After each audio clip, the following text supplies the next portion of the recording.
जय हिंद दोस्तों, आप सभी का स्वागत है अपने यूट्यूब चैनल द स्टडी किन चैनल में। तो फ्रेंड, आज की इस वीडियो में बात करने वाले हैं एमपी ग्रुप 4 का एग्ज़ाम एनालिसिस करने वाले। जो फ्रेंड आज का पेपर है 17 जुलाई फर्स्ट शिफ्ट का पेपर एनालिसिस करेंगे और इसमें स्टूडेंट के माध्यम से जो भी क्वेश्चन मिले हैं इन सभी क्वेश्चनों को डिस्कस करेंगे।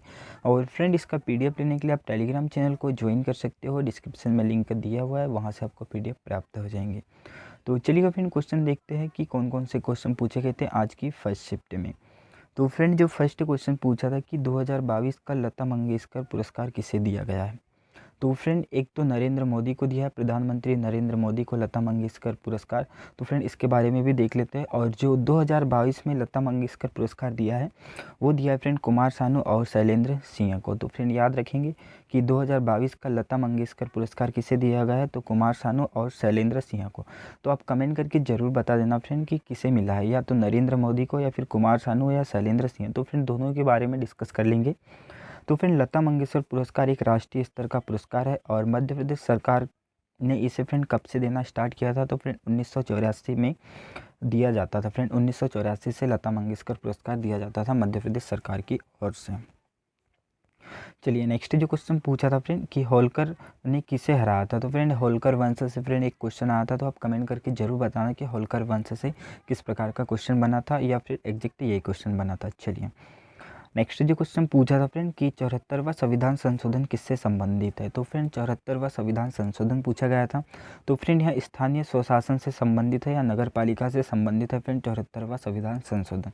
तो फ्रेंड, इसके बारे में देख लेते हैं, कुछ इंपॉर्टेंट पॉइंट हैं। तो फ्रेंड, 74वां संविधान संशोधन अधिनियम सन 1992 में शहरी स्थानीय स्वशासन संबंधित है, मतलब स्वशासन से संबंधित है। और फ्रेंड, यह नगर पालिका को संवैधानिक दर्जा देने के लिए नगर पालिका अधिनियम के रूप में जाना जाता है और उन्हें संविधान के न्यायसंगत हिस्से के तहत लाया गया है। और इस अधिनियम का उद्देश्य शहरी स्थानीय निकायों की संरचना और जनादेश के लिए एक रूपरेखा प्रदान करने, जमीनी स्तर पर प्रभावी लोकतंत्र को मजबूत करना है 74वां संविधान संशोधन से। चलिए नेक्स्ट जो क्वेश्चन पूछा था फ्रेंड कि प्रधानमंत्री नरेंद्र मोदी को 2022 में कौन सा पुरस्कार दिया गया था। तो फ्रेंड, एग्जैक्ट शायद यही क्वेश्चन पूछा था, या फिर लता मंगेशकर वाला वो वाला। तो आप कमेंट करके ज़रूर बता देना फ्रेंड कि कौन सा पुरस्कार दिया गया था। तो फ्रेंड, प्रधानमंत्री नरेंद्र मोदी को 2022 में कौन सा पुरस्कार दिया गया था। तो फ्रेंड, याद रखना, लता दीनानाथ मंगेशकर अवार्ड। तो फ्रेंड, याद रखेंगे कि प्रधानमंत्री नरेंद्र मोदी को सन 2022 में कौन सा पुरस्कार दिया गया था, तो लता दीनानाथ मंगेशकर अवार्ड। तो फ्रेंड, 24 अप्रैल सन 2022 को लता दीनानाथ मंगेशकर अवार्ड की शुरुआत की गई थी और देश के प्रधानमंत्री नरेंद्र मोदी को पहला लता दीनानाथ मंगेशकर अवार्ड से सम्मानित किया था। तो फ्रेंड, याद रखेंगे कि प्रधानमंत्री जो नरेंद्र मोदी है, यह पहले व्यक्ति है जिन्हें कि लता दीनानाथ मंगेशकर अवार्ड से सम्मानित किया था। और इसकी जो शुरुआत हुई थी फ्रेंड कब से, तो 24 अप्रैल सन 2022 से। और अभी जो 2023 का दिया है फ्रेंड लता दीनानाथ मंगेशकर अवार्ड किसे दिया है, तो फ्रेंड आशा भोसले को 24 अप्रैल सन 2023 में मिला है आशा भोसले को। चलिए नेक्स्ट जो क्वेश्चन पूछा था फ्रेंड कि 528 ईस्वी में हुनो को किसने हराया था। तो फ्रेंड, हुनो को किसने हराया था फ्रेंड, इससे क्वेश्चन पूछा गया था हुनो से। और चोरा चोरी कांड से फ्रेंड क्वेश्चन पूछा गया है। तो फ्रेंड, जो हुनो को किसने हराया था, ये पराजित किया था फ्रेंड 528 ईस्वी में। तो फ्रेंड, यशोधर्मन ने। याद रखेंगे फ्रेंड कि यशोधर्मन ने हुनो को पराजित किया था। तो फ्रेंड, 6ठी शताब्दी की शुरुआत में यशोधर्मन मध्य भारत में मालवा के राजा थे। फ्रेंड, याद रखेंगे कि ये कहाँ के राजा थे, तो यशोधर्मन फ्रेंड मध्य भारत के मालवा के राजा थे। चलिए नेक्स्ट जो क्वेश्चन पूछा था फ्रेंड कि धुआंधार जलप्रपात किस नदी पर स्थित है। तो फ्रेंड, धुआंधार जलप्रपात से फ्रेंड क्वेश्चन पूछा गया था, या तो नदी से पूछा हुआ है फिर, या किस जिले में है, इससे क्वेश्चन पूछा था। तो फ्रेंड डिस्कस कर लेते हैं। तो फ्रेंड, धुआंधार जो जलप्रपात है यह नर्मदा नदी पर स्थित है। और धुआंधार जलप्रपात को यूनेस्को द्वारा 20 मई सन 2021 को विश्व धरोहर स्थल के रूप में सम्मिलित किया है। तो ये भी याद रखेंगे फ्रेंड कि इसे 20 मई सन 2021 को यूनेस्को द्वारा विश्व धरोहर के रूप में सम्मिलित किया गया है धुआंधार जलप्रपात को। और यह मध्य प्रदेश के जबलपुर जिले में स्थित है धुआंधार जलप्रपात। चलिए नेक्स्ट जो क्वेश्चन पूछा था फ्रेंड, एक पुस्तक से क्वेश्चन पूछा गया था। तो poverty and un British rule in India के लेखक कौन है। तो इसका जो राइट आंसर है दादा भाई नौरोजी। तो फ्रेंड, एक दादा भाई नौरोजी की पुस्तक से एक क्वेश्चन पूछा गया था। तो कमेंट करके जरूर बताना फ्रेंड कि एग्जैक्ट यही क्वेश्चन पूछा था कि नहीं पूछा था। नेक्स्ट जो क्वेश्चन पूछा था फ्रेंड कि रामधारी सिंह दिनकर की रचना कौन सी है। तो फ्रेंड एक रामधारी सिंह दिनकर की रचना से फ्रेंड क्वेश्चन पूछा है हिंदी में। तो फ्रेंड इसके बारे में डिस्कस कर लेते हैं कि रामधारी सिंह दिनकर की कौन कौन सी प्रमुख रचनाएं हैं।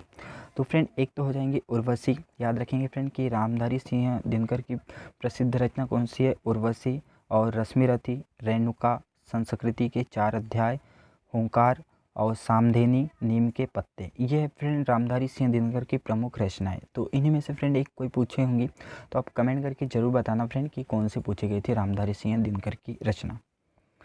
और फ्रेंड रामधारी सिंह दिनकर का जो जन्म हुआ था फ्रेंड कब हुआ था, तो 23 सितंबर सन 1908 में रामधारी सिंह दिनकर का जन्म हुआ था। और इनकी जो मृत्यु हुई थी फ्रेंड 24 अप्रैल सन 1974 में इनकी मृत्यु हो गई थी। और वे आधुनिक युग के श्रेष्ठ वीर रस के कवि के रूप में स्थापित है, मतलब वीर रस के कवि के रूप में जाने जाते हैं रामधारी सिंह दिनकर। और इन्हें कुछ इंपॉर्टेंट अवार्ड दिए फ्रेंड, इनके बारे में डिस्कस कर लेते हैं।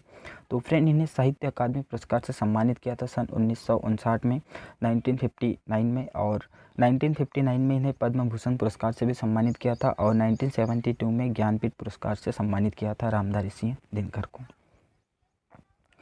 नेक्स्ट जो क्वेश्चन पूछा है फ्रेंड कि राष्ट्रीय उपभोक्ता दिवस कब मनाया जाता है। तो फ्रेंड राष्ट्रीय उपभोक्ता दिवस फ्रेंड जो मनाया जाता है 24 दिसंबर को मनाया जाता है। और विश्व उपभोक्ता अधिकार दिवस कब मनाया जाता है, तो फ्रेंड विश्व उपभोक्ता अधिकार दिवस मनाया जाता है 15 मार्च को। तो फ्रेंड राष्ट्रीय उपभोक्ता अधिकार दिवस और विश्व उपभोक्ता अधिकार दिवस, तो फ्रेंड दोनों में से कोई एक पूछा होगा तो आप कमेंट करके ज़रूर बता देना फ्रेंड कि कौन सा पूछा गया था। तो फ्रेंड दोनों डिस्कस कर लिए कि राष्ट्रीय उपभोक्ता अधिकार दिवस मनाया जाता है 24 दिसंबर को और विश्व उपभोक्ता दिवस मनाया जाता है 15 मार्च को। चलिए नेक्स्ट जो क्वेश्चन है कि पावर पॉइंट में स्लाइड कैसे चलाई जाती है। तो फ्रेंड पावर पॉइंट से कल की सेकंड शिफ्ट में भी क्वेश्चन पूछा गया था और आज की फर्स्ट शिफ्ट में भी क्वेश्चन पूछा है। तो फ्रेंड एग्जैक्ट यही क्वेश्चन पूछा है कि नहीं मालूम है, पर आप कमेंट करके ज़रूर बता देना कि पावर पॉइंट से यही क्वेश्चन पूछा था कि नहीं पूछा था।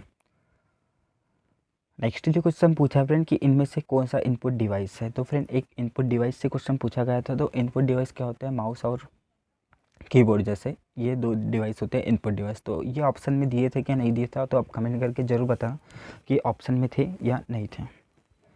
चलिए नेक्स्ट जो क्वेश्चन पूछा था फ्रेंड कि चोरा चोरी कांड से फ्रेंड एक क्वेश्चन पूछा गया था। तो फ्रेंड जो चोरा चोरी कांड हुआ था वो हुआ था फ्रेंड 4 फरवरी सन 1912 में। और चोरा चोरी कांड जो हुआ था फ्रेंड उत्तर प्रदेश के गोरखपुर के पास एक कस्बे में हुआ था। और जहाँ पर फ्रेंड भारतीयों ने मतलब 4 फरवरी सन 1922 को भारतीयों ने ब्रिटिश सरकार की एक पुलिस चौकी में आग लगा दी थी। तो वही फ्रेंड बना था क्या, चोरा चोरी कांड। चलिए नेक्स्ट जो क्वेश्चन पूछा था फ्रेंड कि पुस्तक से तो एक क्वेश्चन वही पूछा था दादा भाई नौरोजी की। और संविधान से फ्रेंड 2 से 3 मतलब 3 से 4 क्वेश्चन पूछे गए थे आज की फर्स्ट शिफ्ट में। इसके बाद में एमपी जीके से फ्रेंड 3 से 4 क्वेश्चन पूछे गए थे।